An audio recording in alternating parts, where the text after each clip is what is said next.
Assalamualaikum warahmatullahi wabarakatuh. Bersyukur kepada Allah Subhanahu wa taala dengan mengucapkan alhamdulillahi rabbil alamin. Bersalawat kepada baginda Rasulullah sallallahu alaihi wasallam dengan mengucapkan Allahumma salli ala sayyidina Muhammad wa ala alihi wa sahbihi ajma'in. Hadirin teman-teman kaum muslimin yang dimuliakan Allah Subhanahu wa taala.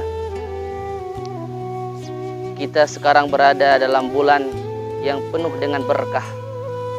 Bulan yang di dalamnya Allah Subhanahu wa taala melahirkan seorang kekasih, seorang manusia yang sangat istimewa, seorang manusia yang tidak ada kekurangan sedikit pun.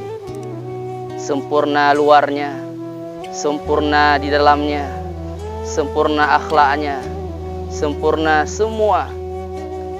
Apapun yang kita lihat dari beliau dipenuhi dengan kesempurnaan. Bukan hanya sekedar wajah yang luar biasa, yang sangat-sangat ganteng. Bahkan postur tubuh beliau juga postur yang sangat sempurna. Dikatakan oleh para alim ulama, Rasulullah sallallahu alaihi wasallam memiliki lambung yang sangat-sangat bagus, sebaik-baiknya lambung. Paru-paru beliau juga sebaik-baiknya paru-paru. Jantung beliau juga sebaik-baiknya jantung.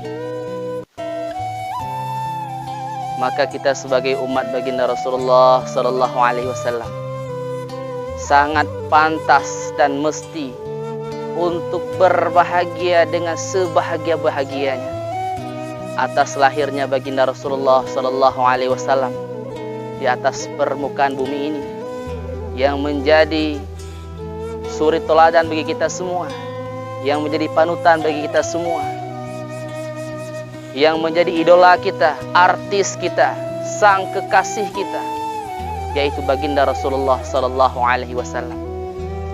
Al-Imam Syamsuddin Ibnu Nasiruddin Ad-Dimishqa beliau mengatakan, "Hadza idza kana kafiran جاء ذنبه وتبت يداه للجحيم مخلدا أتى أنه في يوم الاثنين دائما يخفف عنه للسرور بأحمدا فما ظن بالعبد الذي طول عمره بأحمد مسرورا ومات موحدا."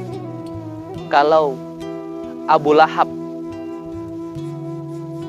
yang kekal abadi selama-lamanya dalam neraka mendapatkan stempel langsung dari Allah Subhanahu wa taala selama-lamanya dalam neraka, tetapi karena ada sesaat dalam kehidupan Abu Lahab, bergembira, senang atas lahirnya baginda Rasulullah sallallahu alaihi wasallam, sehingga Abu Lahab setiap hari Senin mendapatkan kenikmatan diringankan azab di neraka. Bahkan dikatakan dalam sebuah riwayat, Abu Lahab mendapatkan minuman langsung dari surga setiap hari Senin. Kaum muslimin yang dimuliakan Allah Subhanahu wa taala, dalam Al-Quran dikatakan ketika para wanita Mesir melihat wajah baginda Rasulullah, maka wanita Mesir di ketika itu tanpa sengaja mereka mencincang-cincang, memutilasi tangan mereka. Falamma ra'ainahu akbarnahu wa qatta'na aydiyahunna wa qulna hasya lillahi ma hadza bashara. Wanita Mesir mengatakan, ini bukan manusia, ini malaikat ini. Sehingga mereka tanpa sengaja mencincang-cincang, mengiris-iris tangan mereka.